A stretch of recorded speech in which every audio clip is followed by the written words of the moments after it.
So welcome to the last session of part one of the course. It is session 7.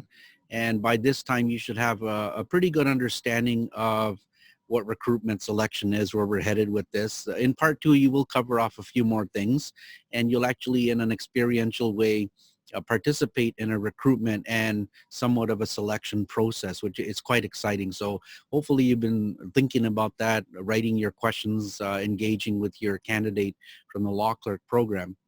Now, in the last session, session 6, we did start discussing what recruitment is, what the principles involved are, the framework. We went back to looking at what demand is, how demand is initiated, and how that drives recruitment activities. And also some costs associated with the recruitment process to make sure that our acquisition costs are in line.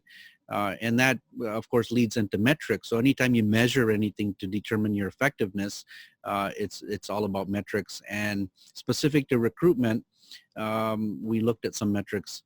Now, I want you to continually keep looking at metrics for this area and other areas of HR, simply because it's just what people are looking for. Metrics, the word. It really looks great on your resume, your LinkedIn, and during your interview. Now, in this session, we're actually going to move on to the next part of recruitment and selection, which is the selection side. Now, there's several stages to selection. We're going to start looking at the first one called screening or filtering. So if you think about it, recruitment got you a pool of applicants to choose from. And if you kind of look at these applicants to see which ones meet the minimum bona fide occupational requirements, the minimum, that's called an initial screen or basic screen. And you move them over to the selection side, which would mean that they're called candidates now. But out of those candidates, you want to pick the best of the best that your money can afford, one or more, however many you need.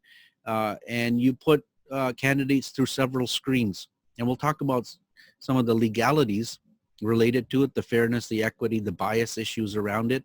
And these screens could be anything from interviews to employment tests, right? Various employment tests. And again, remember, there are costs associated, there are resources associated with this.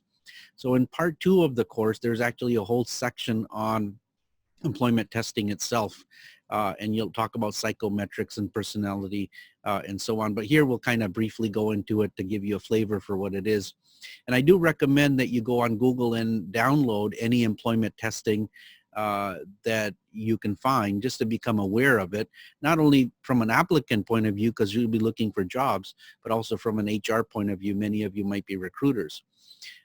We looked at, or we're going to look at selection ratios, yield ratios, which leads to the metrics, more metrics within the field of selection. And of course, we have to look at this thing called social media.